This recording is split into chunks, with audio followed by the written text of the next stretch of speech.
Sejam todos bem-vindos a mais um vídeo do canal Física Remota. Hoje falaremos sobre dilatação térmica, então desde já deixe o seu like, se inscreva no canal para acompanhar mais vídeos e bora pro vídeo.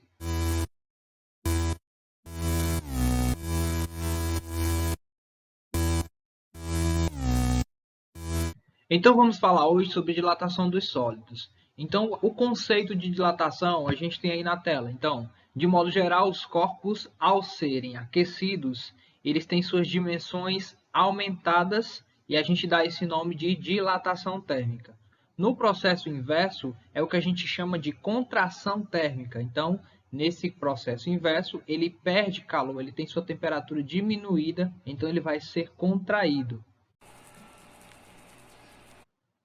Olhando para as imagens, por que será que isso aconteceu? Por que será que essa linha de trem está tão torta?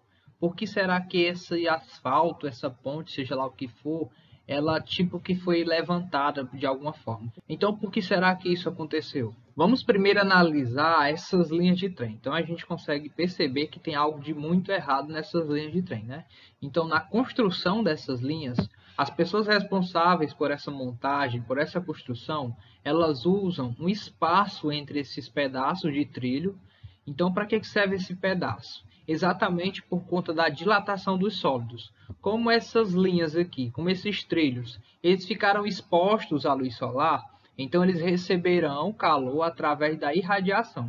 Então, por conta disso, eles vão sofrer uma dilatação. Essa dilatação faz com que essas linhas de trem, elas fiquem próximas uma da outra, né? Então, esse espaço aqui já é contabilizado, já é calculado para que quando ele receber uma certa quantidade de calor, elas venham apenas encostar uma na outra.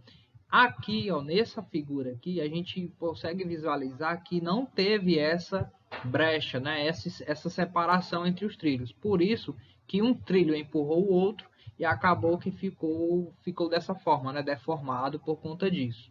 Então vamos falar agora do outro exemplo, né? Daqui por que esses dois blocos de concreto, por que eles parecem que um está empurrando o outro? É porque faltou respeito. Como assim faltou respeito?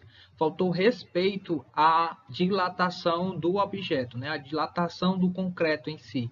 Então, na construção desse tipo de estrutura, os engenheiros, as pessoas responsáveis por essa construção, eles deixam espaço. Por exemplo, aqui a gente tem duas placas de alumínio que elas vão exatamente estão no local onde vai haver essa dilatação.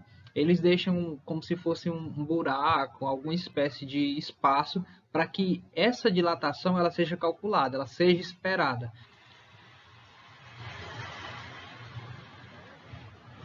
Quando esse objeto estiver sua temperatura elevada, ele vai sofrer dilatação. Então, quando deixado esse espaço aqui, ó, então não vai acontecer esse acidente que aconteceu. Então, se você tem um azulejo em casa, no piso da sua casa, se você vê que eles estão se rachando, é porque o pedreiro ele não deixou o espaço adequado para que a dilatação desses corpos ela possa acontecer, né? Então, é isso que acontece na dilatação das construções.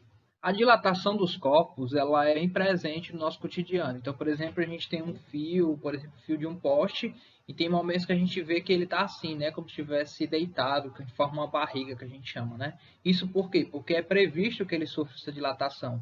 Então, em dias quentes, ele vai dilatar, então ele vai descer. Em dias frios, ele vai voltar à sua temperatura, ao seu tamanho, ao seu comprimento normal, né?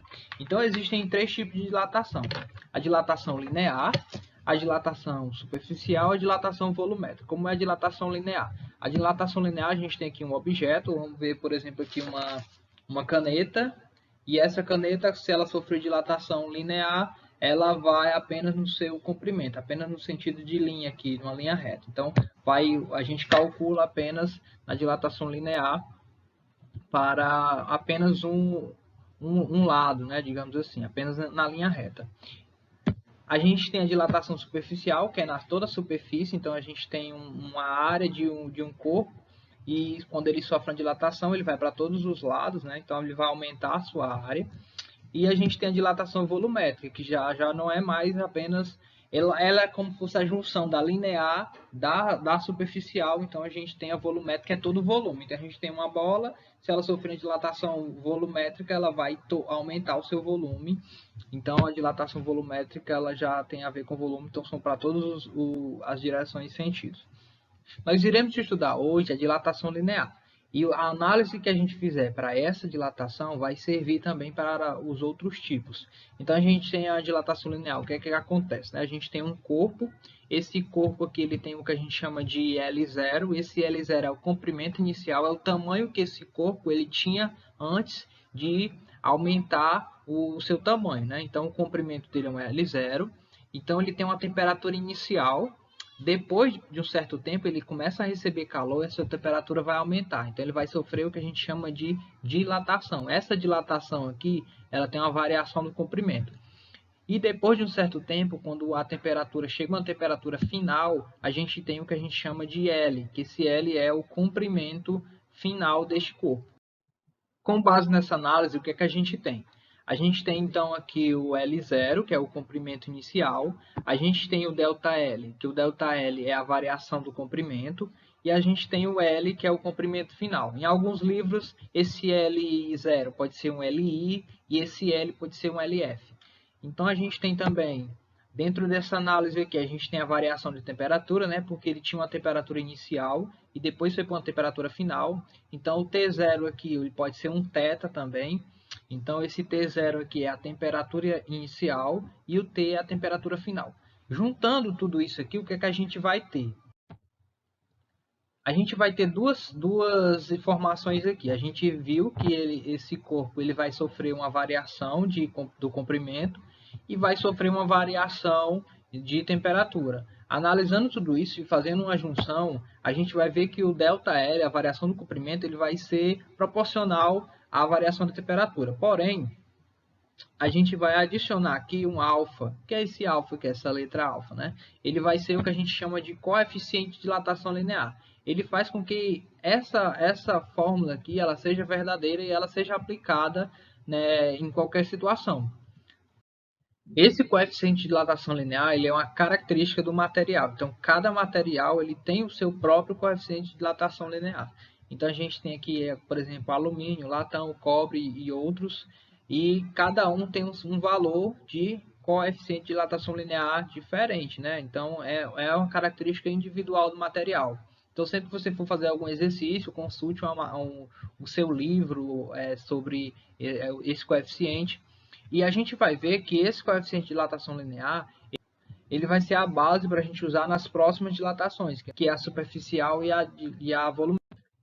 Então, por exemplo, na superficial e volumétrica, a gente tem a mesma fórmula, não muda quase nada, só que agora, em vez de a gente trabalhar o comprimento, a gente vai trabalhar com a área, que a gente vai representar aqui pela letra S.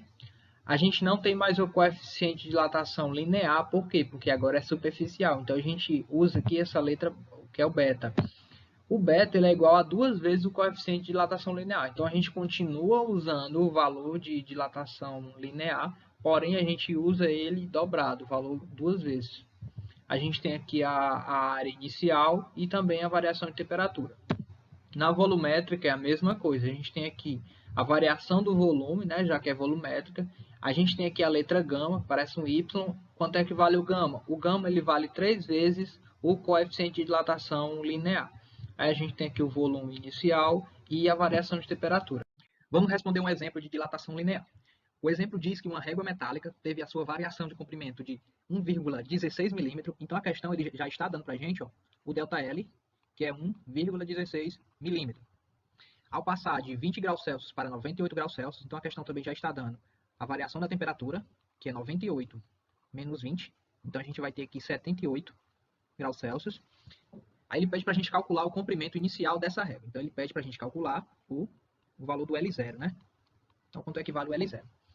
A primeira coisa que eu vou fazer, como essa régua aqui, como com certeza ela é dada em centímetro, então eu vou transformar aqui a variação do comprimento em centímetro, Então eu tenho milímetro, vou transformar para centímetro, eu faço uma divisão. Divisão por quanto? Por 10. Então dividindo esse 1,16 milímetro por 10, vai dar 0,116 centímetros. Ou simplesmente passar a vírgula para lá, Pronto, então aqui eu já tenho a minha variação do comprimento em centímetro. O alfa, a questão ele já deu, né? Tá aqui, ó, porque é do metal. Então vamos jogar isso tudo aqui nas informações da fórmula. Eu vou começar bem aqui para que o espaço seja aproveitado. Então a gente tem que, qual é a fórmula? A gente tem que o ΔL é igual ao valor do alfa, né, que é o coeficiente de dilatação, vezes o comprimento inicial, vezes a variação da temperatura. Como ele quer saber o valor do L0, então eu vou deixar logo o L0 aqui, isolado no canto. Vou colocar então para o outro lado quem? O ΔL já está lá, dividido pelo alfa, vezes a variação da temperatura. Isso é um alfa, viu? Não um 2 não. Então vamos lá, isso aqui quanto é que vai dar? O L0 é igual.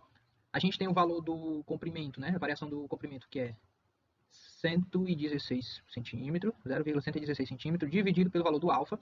O alfa é 24 vezes, eu vou colocar, depois eu coloco esse 10 a menos 6, eu vou colocar logo a temperatura, que é 78, né?